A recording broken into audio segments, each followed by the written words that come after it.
And welcome back. For all of you who have been here before, Welcome. Welcome. Come into my lair.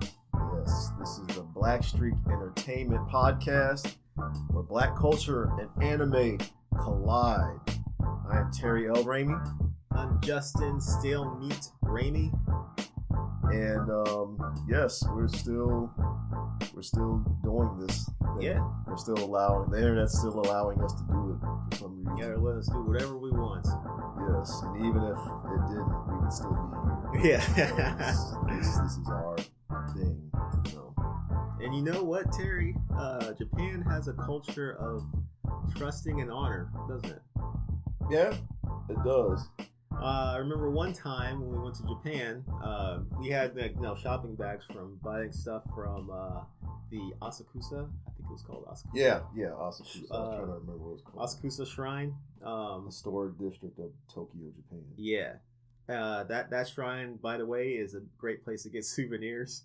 Anyway, we had Terry had art prints, and you can go ahead and tell him about that. So I bought a couple of ukiyo-e prints, and they were dope. There's one of a samurai, and another one of I'm sure that's something to do with a fairy tale, a Japanese story. There was a boy with a dagger in his mouth who was riding on a giant goldfish, koi fish, down a river. He was like wrestling with it.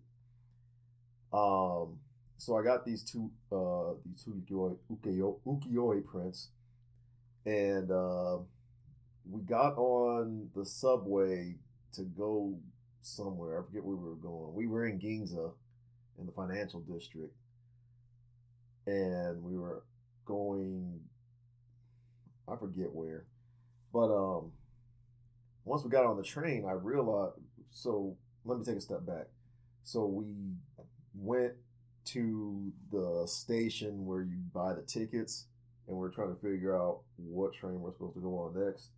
And I set the tube down that the prints were inside, and once we got on the train, I had realized I forgot my prints. I left the tubes where the ticket machine was at. So we had to make a giant loop all the way back around the city. And because I think we were like 2 or 3 stops away by the time I realized. Yeah. And we had to go all the way back to that train station. We were like, maybe they have lost and found somewhere, you know? I'm sure people leave stuff all the time.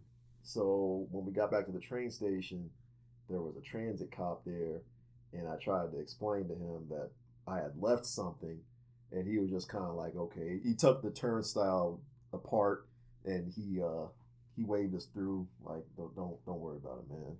You ain't got to pay for nothing. And I went back to where I left I think I left the scrolls, and they were still there. They were still there. No one touched them. Like, it had been at least 30 minutes later. Yeah. At least. And nobody touched them. All those tens of thousands of people that walked to that train station. Yeah, it's a very busy train station. And that's just how it is in Japan. You could probably leave your wallet on the ground and nobody will take it. Yeah. Yeah, it's a very they have a culture there that's very not thieves, not a bunch of thieves or like that. In the biggest city. Yeah. One of the biggest cities in the world. If that was New York, your shoes would get stolen. right off of your feet. If that was the doggone country here in America. Yeah. Yeah, they just take it even if they didn't need it or want it. They just take it.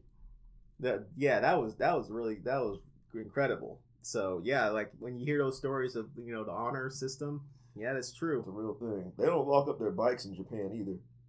Yeah, they'll just have them sitting on the bike rack with no locks. Yeah, there's just an alleyway just filled to the brim of bikes, and no one's taking them. Yeah, in Tokyo. So yeah, they established a culture there. So if you go over there, don't be respectful. Don't mess anything up. Nope. Appreciate. Yep. So we got an exciting episode. Like all the time, we have exciting episodes. All the time. We have an exciting episode for you. But first, we're going to take a little break. Be right back. Listeners, Black Streak Entertainment is developing Alien Up for Nintendo Switch and PC. And we're launching our Indiegogo campaign to fund the game on March 4th, 2024. Perks include having your name published in the game credits, getting your Alien Up fan art included in the game, and we're even offering a perk where we'll make you into a background character. Register now to reserve your spot and get 50% off your launch day perk. Go to blackstreakanime.com/perk and sign up to get started. Let's fund Alien Up. Play the Alien Up pre-alpha demo on Steam.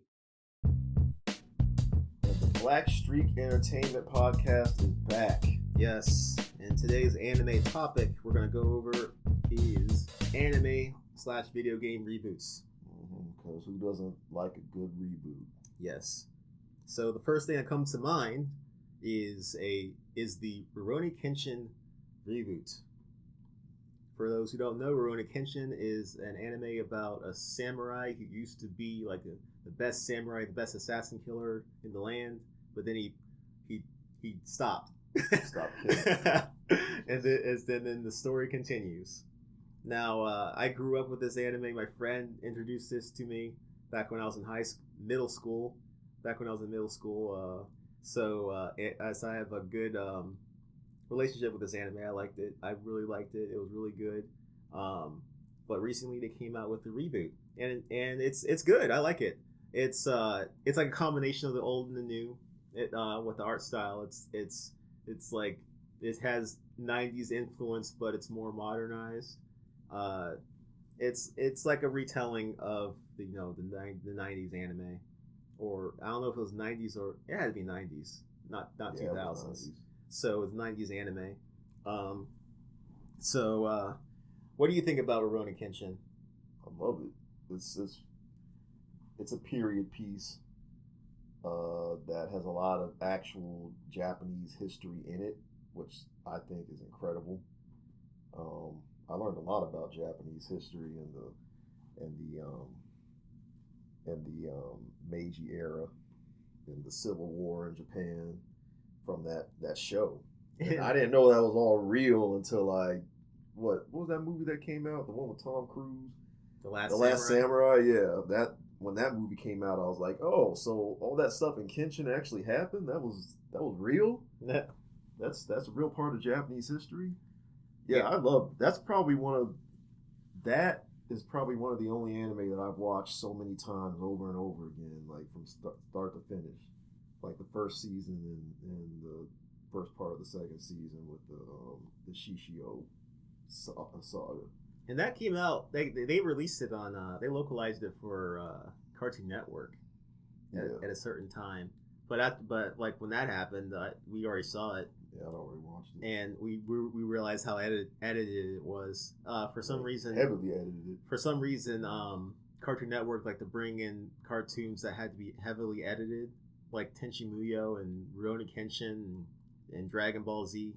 I get it. Those shows have a lot of episodes that they could just farm off of in what is it called, syndicate? Yeah. So I guess it was worth the money to edit them, whatever. But yeah, it was on Cartoon Network. I think it was on Toonami.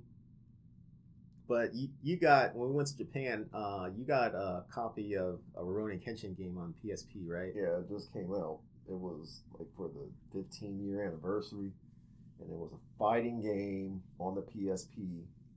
It was, if y'all remember the story from last week, I had seen it at this store that we were at in Akihabara, and we got lost in it, and we were back in the stock room, and we had escaped from the store, and that's when I saw this Kenshin game in the front. It was had its own display, and it was a great fighting game. It never made it over here to America. Yeah, it didn't. Never did. It had a ton of modes, but it was like Japanese heavy, so I couldn't read it. The only mode I made my way through was like the arcade mode and the story mode. But it was a really good fighting game. I wish I could have, learned what the other modes are. They're like an RPG type mode, I think, but I couldn't read it. But yeah, just like in America with our entertainment, a lot of things that get rebooted just that are popular. Rurouni Kenshin is popular. It's a Shonen Jump manga, so of course it's going to be popular. Sailor Moon is another one that got rebooted. The Sailor Moon Crystal. Wasn't a fan of it. I wish it didn't. Yeah, it wasn't good. That should have never happened. I don't know if it got any better because it kept going. No. And they came out. A whole other season of it. I don't know why they did that. I think I got to the Ray episode, the Sailor Mars episode, and I seen how bad it was. I'm like, I'm done. I'm just gonna not watch this anymore. It wasn't good. It wasn't. Sailor Moon was fun. Yeah, that's my favorite anime. Yeah, it's very fun. It was fun. It was funny. It had action. It had great characters with actual personalities. Sailor Moon Crystal did not. No, I don't know if Crystal was trying to get more into the actual manga. It's supposed to be based off the manga. But I've never read the manga. The manga wasn't that, for me, the manga wasn't great. I couldn't get into it. I'm like, because it is different than the anime was the Toei animation anime. Thing. Yeah, it's his own thing. It took liberties a lot. But yeah, I love Sailor Moon. It's one of my favorite animes, and they rebooted it with Sailor Moon Crystal. Wasn't a fan. I don't know if me and Terry are in the same boat, but I don't know if you guys out there feel that way. But yeah, just wait till they kind of rebooted Dragon Ball sometimes, like they would just come out with abridged versions of like the one they did for GT. You ever see that one? No. Oh yeah. I know what you mean. Curse of the Blood Rubies. Yeah. But they it was like a movie. It was like a movie form. Yeah, they mixed in like the Red Ribbon stuff. It was weird. Yeah. All Dragon Ball movies are weird. Like if you see like the really old Dragon Ball movies, they're just so strange. Berserk, which is my favorite manga series, that kind of got a reboot with the continuation of the Berserk story when with the Universal produced ones that were like CG and looked awful, and the movies were a reboot of the '90s series. Yeah, and the three movies were a reboot of the Golden Age series of the '90s, and that was good. I like those movies. Those movies were really good. And I think they re-released them again, and I think they added a little bit more stuff. Oh yeah, I forgot about that. So yeah, like I was saying before, anime is like the entertainment here gets rebooted, even though there's thousands of anime that's out there. They have to reboot their popular stuff to keep it fresh. Like they're running out of ideas. It's like, but there's so many ideas out there that they already have, and it's just so saturated that they have to reboot the good stuff. Classics. Yeah.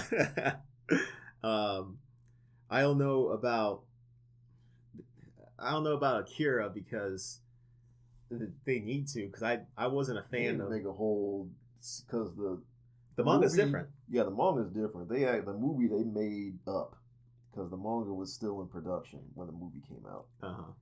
So I heard the manga is like way better, and the movie like missed the mark of the whole story is supposed to be like an environmentalist story. Oh, okay. And yeah. Yeah, well, that's due for a reboot. The animation was the only good thing about the movie, and fun fact. The animation studio that was behind that was TMS, and those are the same people who did like some episodes for Animaniacs. What? for the Batman animation series, for Big O, Inspector Gadget. Yeah, Big O, the Lupin the Third stuff. So yeah, Kira's was their studio. I mean, was made by them. Was drawn by them. Did they do that Space High School thing? Yeah. Yep. Galaxy High School. If anybody remembers that, I'm sure you don't. It's a 1986 cartoon, American cartoon, drawn by a Japanese studio, created by Chris Columbus, the guy who directed Discovered America. Yeah, the guy that discovered America. Stole it from the Native Americans and decapitated Native American people, and and slash didn't discover America or have a successful expedition his entire life. But no, the guy who directed Mrs. Doubtfire. I don't know if he directed and wrote Mrs. Doubtfire, but he did one of those or both. Mrs. Doubtfire, Home Alone 2. Oh, okay. So there's a big mixture of that. So if you guys have any anime that you think should be rebooted, let us know. And also make sure you visit blackstreakentertainment.com/join to gain access to Blackstreak anime, manga, games, and more. Join our community. All right. We will welcome you. So, we'll be back after this quick break for more Blackstreak news. The Blackstreak Entertainment Podcast is going live. That's right. We'll be holding our first live stream event on Friday, January the 29th, where you will have VIP access to me and Justin. We'll be chatting directly with you. We're telling jokes, taking your questions, playing video links you share with us, and playing games for Blackstreak prizes. If you ever wanted to kick it with us, now's your chance. Tickets are on sale now at blackstreakentertainment.com/event. Or you can gain free access to this and all future live stream events for 2 whole years when you join our members only community at blackstreakentertainment.com/plans. In addition to accessing our live streams for free, membership perks include access to our private forums, access to bonus members only podcast episodes, access to live stream anime watch-alongs with me and Terry, and so much more. Get your tickets now at blackstreakentertainment.com/event or gain free access to this and all future live stream events for 2 years when you join our members only community at blackstreakentertainment.com/plans. See you there. And the Raimey brothers are back. Depending on who you are, that may be a good or bad thing, but we're here. It's all good. And we're going to talk about, in Blackstreak news, Dusty Dirty Days. Now, you might be thinking, what's Dusty Dirty Days? That sounds interesting. Well, Dusty Dirty Days is about 2 Dust Bunny sisters who happen to be our mascots here at Blackstreak Entertainment. Yep, and that logo. Yep, just look at that logo. You'll see that as Dusty and Dirty. They unwillingly inherit their old apartment building they used to live in because their parents gave them the slip and abandoned them and stuck them with the bill of the old dilapidated apartments. And that's the story of Dusty Dirty Days. It's a comedy. It's a comedy gag manga. So like we said last week, Fiji Random is a comedy. It's a school comedy, slice of life comedy. But Dusty Dirty Days is also slice of life, but it's more cartoony, ridiculous Looney Tunes kind of humor. It's out of this world, and the world that is built in is a world full of pests. So we got the dust bunnies, we got the roaches. We got ants, we got moths, we got the house centipedes. It's like, and beetles. We got all these anthropomorphized things because they have human shapes. You know what that means. So they have human shapes, but they represent a certain kind of animal or thing. And it's very funny. And if you want to read it, you can look up Dusty Dirty Days on Amazon. Yeah, it's available on Amazon, the first volume. Yeah, it's really, it's silly, it's funny, but really I always viewed it as a story about gentrification in America. Yeah, you could say that. Yeah. So if you want to have more Dusty Dirty Days in your life, then definitely buy the first volume so we can get some interest going, and I can start creating some more Dusty Dirty Days. It's like there's also like an animatic that we did of like a Dusty Dirty Days anime. You can find that on YouTube. Yeah, on our YouTube channel. Just look up Black Streak Entertainment YouTube channel on Amazon. On YouTube. Yeah. And I think that would be, if you're curious about it, I think that would be the best introduction of it, because it follows like the first like chapter of Dusty Dirty Days, like how it starts. And it's fully voiced, so. Yeah. And we also have video comics too. Yeah. Like video manga on our YouTube for Dusty Dirty Days. So, one thing I noticed about the sisters, are they supposed to be twins? No, they're not supposed to be twins, but who's older? There's that they don't say they're never gonna say. Oh. It's gonna be part of a bunch of jokes. They're gonna be saying we're not twins. Okay. Like who's older? They just ignore it. You know, it's just part of the joke. It's just a mystery joke. It's a gag. Okay. Yeah, mystery gag. It's just a mystery gag. It's like who's older? Yeah. Okay. Yeah, so Dusty Dirty Days. Make sure y'all check that out. Available on Amazon right now. You can get it on Kindle, or you can get the print version as well. Yeah, if you're into stuff like Digi Chariot or Pop Team Epic, it's that kind of humor. Just crazy, chaotic, stupid humor. Stupid humor, the best humor. Yeah. And there are mascots, so you'll see a lot of them. Indeed. All right. And as always, make sure you visit blackstreakentertainment.com/join to access comics like Dusty Dirty Days. And don't go away, because after the break, we are going to talk about old gaming systems. Yes. We are back. Here we are. And we're going to talk about some of the greatest eras in gaming. Yes. Ever. Some that I missed and some that I'm catching up on. Yep. We're going to talk about classic gaming systems. And some of y'all probably listening and think that PlayStation 3 is a classic gaming system. And you'd be correct, but we're talking about going way back. Yeah. Way back to like the greatest era when a game actually had to be good. The first time. There were no updates or patches, and there were no photorealistic graphics to fall back on. Yeah. So I'm going to start with the Super Nintendo. If you want to go farther back, we can. But no, the 16-bit era was the greatest ever. Yes, I am still fond of the 16-bit era. Like we said in not last week's episode, but one of the episodes that we did, had Alien Up in it. Our game Alien Up. That game is inspired by the 16-bit era. I wanted to make a game that was limited.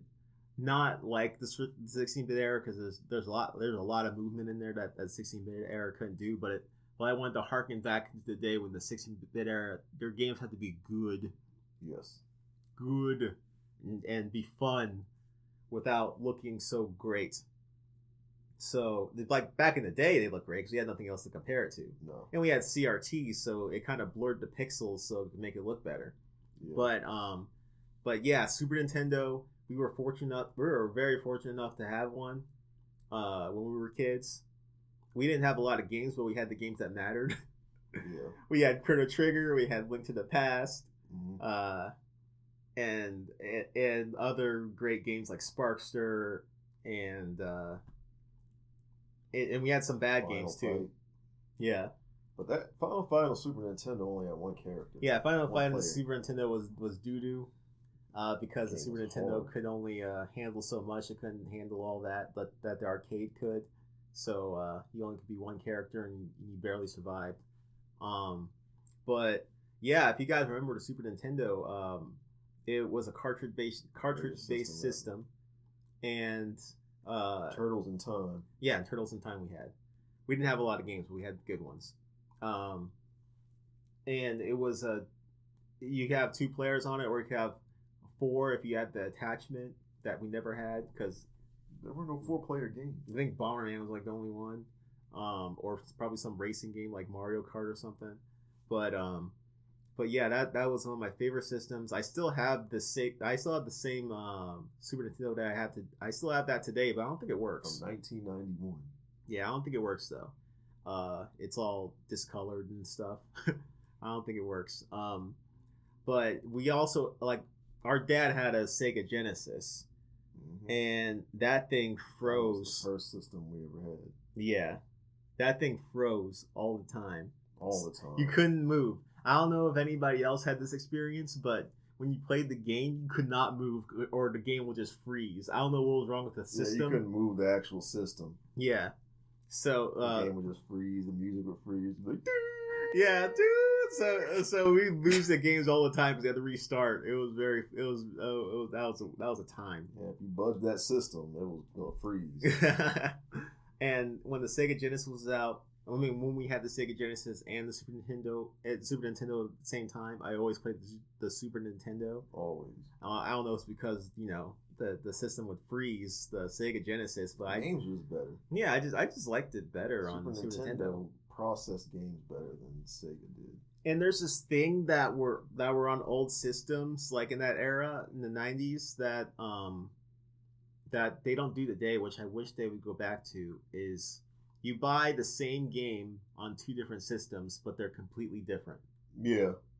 Like say you got Aladdin. Say you got Aladdin for Sega Genesis. That game is a completely different game than the game that's on the Aladdin on Super Nintendo. Yeah, they were totally different. They were both really good. Yeah, because both systems had such different operating systems and such different limitations. They had to make a completely different game, and that I wish they would do that today, because right now, I haven't got an Xbox since the Xbox 360. I haven't bought a new Xbox. There's no point. There's exclusives nowadays, but for me, the exclusives that I like are the ones that are PlayStation exclusives. PlayStation. So I just don't buy an Xbox. What's the point? The games are going to be the same if they're on the same system. There's nothing different about them. So why should I have two systems? That's a waste of money. So I wish they would go back to that. At that time, Disney and Looney Tunes made a lot of cool games. Yeah. On Super Nintendo and they made a lot of good games. And Sega Genesis. Looney Tunes had the Wile E. Coyote and Roadrunner game that looked just like a cartoon. Yeah. They had Looney Tunes B-Ball on Super Nintendo. Oh yeah, that game was really fun. That game was a lot of fun. That game was really fun. It was a Looney Tunes basketball game where you picked it was 2-on-2. You picked two Looney Tunes characters, and everybody had like their own special ability that you could use to steal the ball and distract the other player. Yeah. Drop. I forget who had the anvil move. Someone had a move where they call it an anvil, and you drop it on the player with the ball, the opposing side. Yeah. Steal the ball from them. And they put up the umbrella when it came down. But you could reverse them too. Like there was a certain way you could reverse the attacks. Yeah. On the opponent. I think that was Wile E. Coyote. I think he had the anvil move. Yeah, we're speaking about reboots this episode, and that game could use a reboot. And even if they want to use the stupid Space Jam label, I think that'd be very fun, because that game was so fun. If you can find that on an emulator, make sure you look that up. Looney Tunes B-Ball. Yeah. On Super Nintendo. I don't think it was on Sega. I'm not sure. I don't know. But it was a lot of fun. Yeah. What I realized was that whoever designed the Super Nintendo controller must have died, because the Nintendo after that never made a good controller. No. They never made a good controller. It's like you got the Nintendo 64, that controller made that no joke sense. of a controller. None whatsoever. It looked like a throwing weapon or something. Yeah, it was stupid. It was like it reminds me of like a bunch of bananas, like a bananas you buy at the supermarket. The joystick in the middle. Yeah, joystick in the middle. That big huge thing in the middle that you never hold on to. The D-pad was buttons. But and then they come out with the Wii, and then it's just a big huge remote, and it's like not comfortable to hold. You have to buy another attachment in order to make it a real controller. and then the Wii U kind of did it right, and then the Switch, most uncomfortable system to hold, uncomfortable system. They must have expected 5-year-olds to just play it because man hands can't hold that thing for long. So yeah, Super Nintendo, very good system. I was the TurboGrafx 16 made before the Super Nintendo? Yeah, it came out in the 88, 89. Okay, and then that's an impressive system. That was. I think it's called the PC Engine in Japan, and it was like. Wasn't that an SNK system? No. No. No. But the PC Engine later had a disc version of it, and they're pretty much PC games at that point. But I think that was just Japan only. I think they put all their voice heavy games on there and stuff. Well, what's cool about TurboGrafx 16 is all the games were on cards. Yeah, they're on little cards that you put in. Yeah, and they had all the information on cards before SD cards was even a twinkle in some guy's eye. So that was really cool. They had games like Bonks, Valis. I still play TurboGrafx 16 games today. I never had one, but I always did want one. Our uncle had one. Yeah. Our uncle. He's only a few years older than us, so we were the same age. But yeah. He had one. We never had a Nintendo Entertainment System. We never had the first Nintendo. We never had that. I had no desire to get one either. Not a big fan of it, but a lot of kids that I grew up with had one. I played with theirs. Atari never had one. Like we said, the first system was the Sega Genesis. So anything before that, and we didn't have. Atari, Amiga, we didn't have those. Jaguar was Atari. PS. Yeah, that was Atari. That was PS1 era, right? No, it came out around Genesis. Oh, it did? Genesis, yeah. Oh, okay. So yeah, Jaguar was awful. Yeah, it was awful. They had no good games, and it was $400. Yeah, in 1990 it was $400. And I think speaking of expensive systems, there's the 3DO and the what was the other CDI? One? And the CDI. Those were $700, and they didn't have any real games on them. That was back in 93, 94. It's crazy, and they didn't have any real games on them. That's super expensive now. They just played FMVs, and you could barely control the characters because it wasn't. Remember the Zelda game? Yeah, they're glorified. It's like controlling it is like controlling a menu. If anybody controlled a menu on your TV or on DVD or something, that's how the controls felt. And they had the Zelda games, the official licensed Zelda games that were awful. Look up the Zelda games on 3D. Was it 3DO or CDI? Yeah, it was one of those. One of those. Look up that. It was either one of them or both. Look up that game. Look up Kung Fu. Yeah. and if you don't know it already, you'll just be like, what? What in the world? They had games like Space Ace and Dragon's Lair where it utilized the limited control of the 3DO and just the disc-based video aspect of the 3DO and CDI, where you have to press the button at a certain time. But yeah, and those games were expensive too. I don't know who could afford those. No one. That's why it failed. Yep, and that's why it failed. And even if it was good, I don't think it would have even survived. We wanted one so bad though. Yeah, because we're dumb little kids. CDI. I just wanted to play Space Ace because I thought it was in Dragon's Lair because I thought it was amazing. I was like, how does this look like a cartoon? Yeah. It was more curiosity than anything. Yeah. But this is a Don Bluth cartoon in a game. How is this possible? And then there was of course the PS2 and the Sega Dreamcast. Now I always wanted the Dreamcast. Dreamcast was a great system to me. Had really good games on it. Was cool.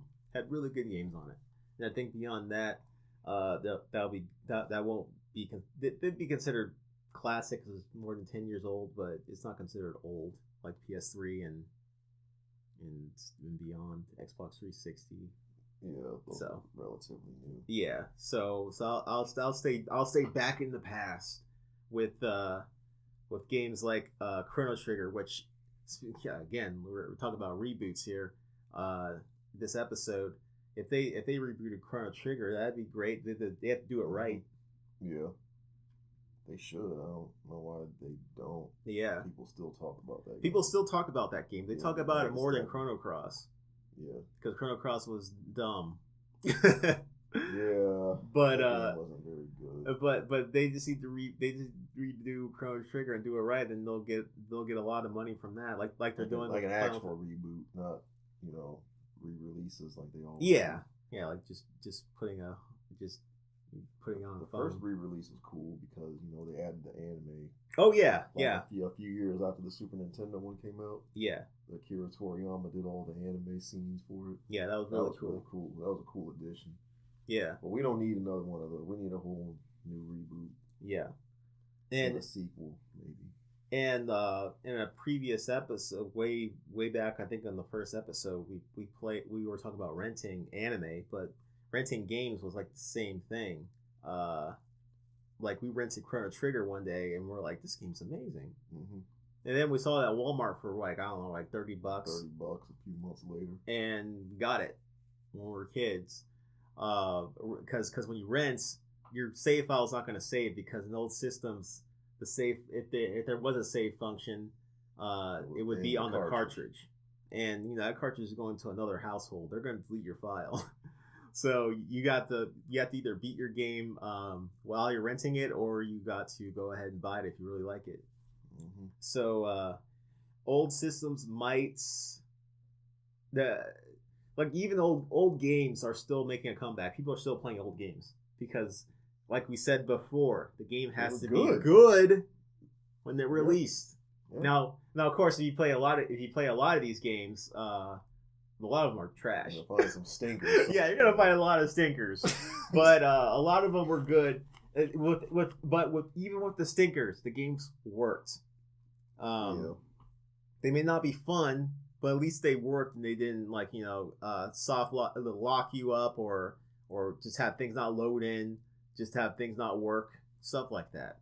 Yeah. But nowadays they have an excuse. It's like, okay, we'll make you pay full price for this game, then we'll release the rest of it later. Yeah. So, Cyberpunk.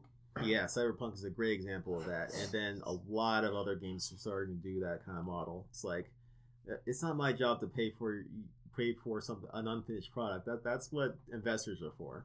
Yeah. But anyway, if you guys have a fond memory of an old system, maybe a system that you still play today, let us know. Yeah, drop us a line.